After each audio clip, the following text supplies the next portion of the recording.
Hello दोस्तों, आपका स्वागत है हमारे चैनल चैंपियन जैद पर। मैं हूं आपका दोस्त Mohammad Zaid.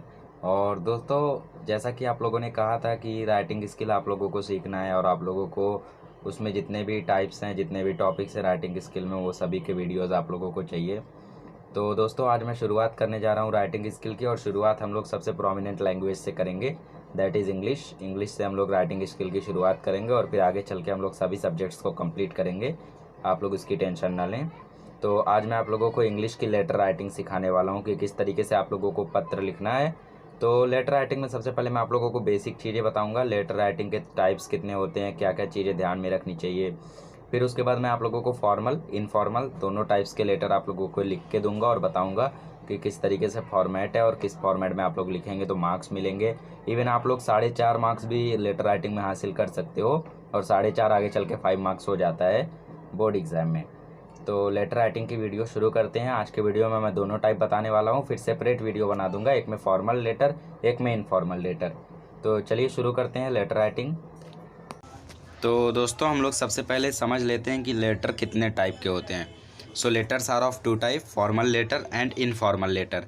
Formal letter means official letter, जो हम लोग स्कूल के लिए लिखते हैं, ऑफिस के लिए लिखते हैं, वाटर सप्लाई के लिए लिखते हैं, इलेक्ट्रिसिटी सप्लाई के लिए। मतलब अपने रिलेटिव्स को नहीं लिखते हैं, अपने सोसाइटी में कुछ प्रॉब्लम्स हैं, कुछ ऑफिशियल चीज़ें बिगड़ गई हैं, इन यूनिफॉर्म नहीं है। यूनिफॉर्म नहीं है का मतलब ये नहीं है कि आपकी स्कूल की यूनिफॉर्म नहीं है। इसका मतलब ये है कि जो चीज़ें प्रॉपर चलनी चाहिए वो अनप्रॉपर है। तो वो चीज़ों के लिए जब हम लेटर लिखते हैं तो उसको बोलते हैं हम लोग formal letter, that is official letter. Informal letter मतलब अनऑफिशियल लेटर।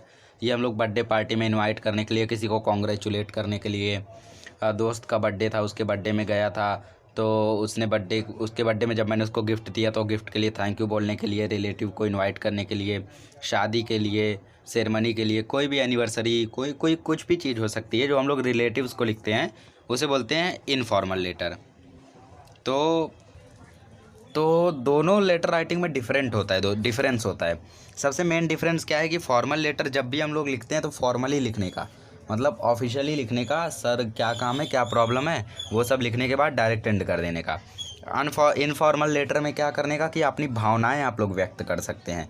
यार दोस्त, तू इतने दिन से कहा था मैं तुझसे मिला नहीं, मतलब जो भी आपकी भावना है वो व्यक्त कर सकते हैं। बट फॉर्मल लेटर में नहीं। जैसे पानी नहीं आ रहा है तो फॉर्मल लेटर में पानी नहीं आ रहा है ऐसा आप लोग ये नहीं लिखोगे कि 2-3 गरीब रहते थे, उन गरीबों की डेथ हो गई पानी नहीं मिलने के कारण, ये वो।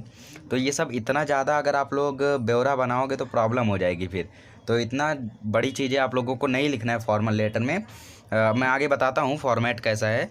तो format for formal letter, format कैसा है कि सबसे पहले आप लोगों का खुद का नाम, सबसे पहले आपका नाम, फिर आपका एड्रेस, कहाँ पे आप रहते हो। I have to change the colour, yes. सबसे पहले आपका नाम, फिर आपका एड्रेस, फिर आती है डेट।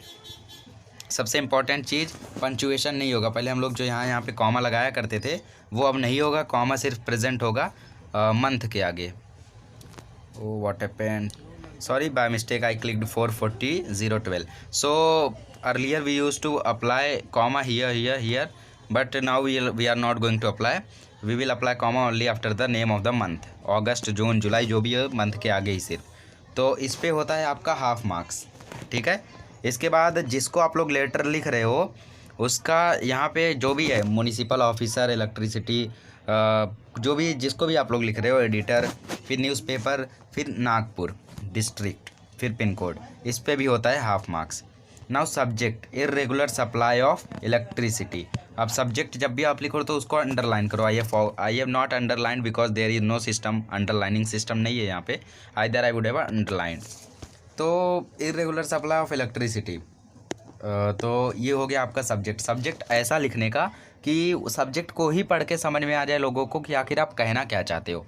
तो सब्जेक्ट को ही समझ लेंगे उन लोग क्योंकि पूरा पैराग्राफ पढ़ते नहीं है, सब्जेक्ट को पढ़ते हैं। सब्जेक्ट बच्चे ने ठीक लिखा है, टीचर्स नहीं, हाँ टीचर्स तो पढ़ेंगे। जिसको आप लोग लेटर लिखते हो वो सब्जेक्ट पढ़ेगा, इरेगुलर वाटर सप्लाई, अच्छा कहाँ पे है, आपके डिस्ट्रिक्ट का नाम देखेगा, आपके एरिया का नाम देखेगा, उसके बाद तुरंत ऐसा कॉल वॉल करके फिक्स कर देगा कि क्या प्रॉब्लम है। अब वो पूरा पढ़ने नहीं जाएगा, तो सब्जेक्ट में इस तरीके से लिख दो कि आपको समझ में आ जाए। जैसे आप लिखा है इरेगुलर सप्लाई ऑफ इलेक्ट्रिसिटी, पढ़ते ही समझ में आ गया कि क्या प्रॉब्लम है। और सब्जेक्ट को अंडरलाइन भी करें, I think I can underline, yes here, here is the way from where I can underline. तो अंडरलाइन भी कर देता हूँ मैं, ताकि आप लोगों की शिक्षा में कोई भी कमी ना रहे। चलिए अब आगे पढ़ते हैं। तो सर, तो अब चलिए हम लोग सब्जेक्ट पे भी हाफ मार्क्स रहता है, ठीक है। अभी तक 1.5 मार्क्स हो गया, 1.5। अब यहाँ पे रिस्पेक्टेड सर लिखा करते थे, आप खाली सर भी लिखेंगे तो भी चलेगा, रिस्पेक्टेड लिखना है तो लिख सकते हैं, बट सर लिखेंगे तो भी बेटर रहेगा। अब न्यूज़पेपर को लिख रहे हैं हम इलेक्ट्रिसिटी की सप्लाई के लिए। अब आधे लोग हंसेंगे, यार ये क्या है, न्यूज़पेपर वाले को लिख रहा है इलेक्ट्रिसिटी के लिए। ऐसा नहीं है दोस्तों, मैं न्यूज़पेपर वाले को इसलिए लिख रहा हूँ ताकि वो अपने कॉलम में ये न्यूज़ दे, और ये न्यूज़ पढ़ के जो अथॉरिटीज़ हैं, कम्युनिटी जो भी लोग हैं वहाँ के, उन लोग उसको ठीक करें। तो through the column of your newspaper I want to draw attention of concerned authorities toward the irregular water supply और irregular supply of electricity in our locality. तो ये मेन पॉइंट है, इतना पॉइंट आपको याद रख लेना है। वाटर का सप्लाई हो, इलेक्ट्रिसिटी का सप्लाई हो, कोई भी हो, तो ये पॉइंट तो आपको याद रख लेना, because it is common in everything. तो आपके न्यूज़पेपर के कॉलम्स के द्वारा मैं कंसर्न अथॉरिटीज़, जो भी अथॉरिटीज़ को संभालती है, उनका ध्यान मैं इरेगुलर सप्लाई ऑफ इलेक्ट्रिसिटी की तरफ आकर्षित करना चाहता हूँ। From the last 3 weeks we are facing this problem. Sometimes they cut the power for the long time. कभी कभी ऐसा भी होता है कि बहुत ही ज़्यादा समय के लिए बिजली कटी हुई रहती है, और हम लोग काफ़ी सारी प्रॉब्लम्स फेस करते हैं। Students are unable to study properly in the night time. ये एक स्टूडेंट लेटर लिख रहा है, आप एक स्टूडेंट ही रहोगे, तो स्टूडेंट का थोड़ा सा अगर पार्ट डाल दे तो थोड़ा बेटर बन जाता है। तो नाइट टाइम में पढ़ने के लिए आसान नहीं होता स्टूडेंट्स के लिए। I want that you should highlight our problems in your newspaper. अपनी न्यूज़पेपर में हमारी प्रॉब्लम्स को हाईलाइट करें। मुझे उम्मीद है कि आप मेरी प्रॉब्लम्स समझ गए हैं। Thank you, yours truly Ajit Kumar. तो अब बता देता हूँ, इस पे रहता है हाफ मार्क्स, तो 1.5 मार्क्स हो गया, अभी 2 मार्क्स हो गया, बाकी 2 मार्क्स रहता है इधर, और 1 मार्क्स रहता है ग्रामर पे, 2 मार्क्स फॉर पैराग्राफ। तो अब आप लोग समझ सकते हो खुद से कि कितना स्कोर कर सकते हो। यहाँ का हाफ मार्क्स फिक्स रखो, और यहाँ सब्जेक्ट का भी हाफ मार्क्स फिक्स रखो, मतलब 1.5 मार्क्स फिक्स रखो। फिर 2 में से यहाँ पे 3 में से इवेंचुअली ग्रामर भी बिकॉज है, तो ग्रामर उतना परफेक्ट नहीं रहा तो 3 में से 2 तो फिक्स ही रखो। फिर यहाँ का आधा भी, तो 1.5, 2, 3.5, आधा 4, और 4 मिल गया लेटर राइटिंग में, और क्या चाहिए आपको। तो you have got 4 marks in the letter writing, be happy. अब बात करते हैं इनफॉर्मल लेटर की, इसका पैटर्न कैसा है। तो सबसे पहले आपका एड्रेस आएगा यहाँ पे, उसके बाद 16 अगस्त 2020। ऊपर आप लोग अपना नाम नहीं डालेंगे यहाँ पे, ठीक है। इनफॉर्मल लेटर में अक्सर लोग नहीं डालते हैं, बट अगर आपके स्कूल में कोई नया फॉर्मेट है, चलता है ऐसा कि डालना ही पड़ेगा, तो डाल सकते हैं। But I have not seen in any notes. मैंने बहुत सारे नोट्स देखे थे 10th में, मैंने किसी भी नोट्स में ऊपर नाम नहीं देखा था, बट चाहें तो आप लोग XYZ डाल सकते हैं। तो रोज़ विला, RJ रोड, मलाड, ये एड्रेस आप लोग फिक्स रखें। 26 रोज़ विला, MG रोड, बैंड्रा, उसी को कन्वर्ट करते रहने का। RJ road, MG road, CJ road, BG road, ऐसा रोड बनाते रहने का खुद से। डेट डालने का, इधर पे मिलेगा आपको हाफ मार्क्स, और यहाँ पे जो सब्जेक्ट का मार्क्स था वो हाफ मार्क्स यहाँ पे आ जाएगा पैराग्राफ में। तो इसीलिए कभी भी आपका एग्जाम हो तो फॉर्मल लेटर लिखने का, because formal letter gives you more marks as compare to informal letter, because there is no importance to what you have written in the formal letter. जो भी आप लोगों ने लिखा है फॉर्मल लेटर में, उसको ज़्यादा इंपॉर्टेंस नहीं देते हैं, बट इन फॉर्मल लेटर में उसको पढ़ना आवश्यक होता है। तो इसमें क्या हुआ है कि मेरे दोस्त ने हाई स्कूल में अपने स्कूल में फर्स्ट रैंक पाया है, तो मैं लेटर लिख रहा हूँ। मेरा दोस्त तो अरशद है सबसे अच्छा। तो hi there, how are you, क्या हाल है। I am very glad to know that you have secured first rank in your school. मैं बहुत ही खुश हुआ कि तुमने यार पहली रैंक हासिल कर ली अपने स्कूल में। मुझे पहले से ही पता था कि तुम्हारे जो हार्ड वर्क, वो तुम्हारे लिए हैप्पीनेस ज़रूर लाएंगे एक दिन, जो भी तुम्हें चाहिए। मुझे पता है कि तुम्हारे लिए बहुत ही हार्ड रहा होगा प्रिपेयर करना एग्ज़ाम्स के लिए, क्योंकि बिकॉज कुछ ही दिन एग्ज़ाम्स को 2-3 दिन, 1 हफ्ता ही बाकी था, तो अभी तुम बीमार पड़ गए थे। खाली तुम ही जान सकते हो कि भाई तुमने किस तरीके से स्टडीज़ और एग्ज़ाम्स को मैनेज किया और पहली रैंक लाई।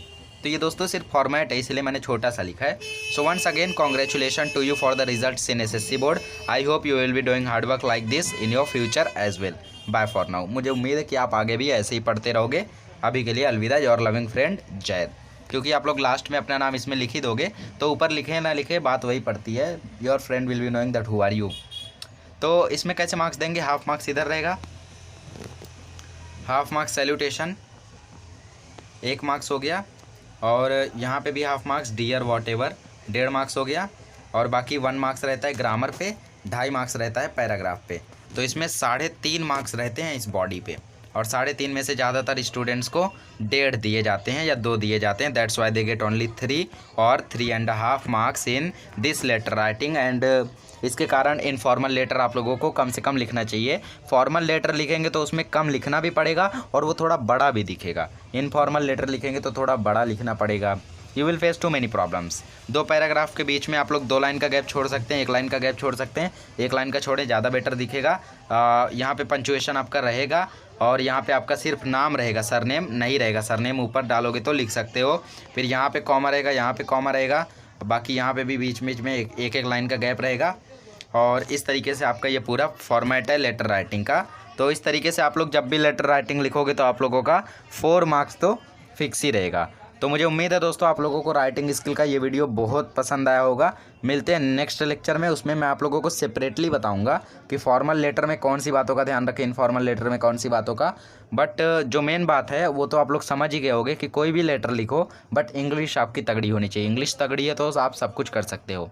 जितना हार्ड वर्ड्स लिखोगे ना इंग्लिश के उतना अच्छा रहेगा। तो नेक्स्ट लेक्चर में मिलेंगे तो मैं आपको बताऊंगा कि किस तरीके से फुल मार्क्स भी स्कोर कर सकते हो लेटर राइटिंग में। सो बाय फॉर नाउ।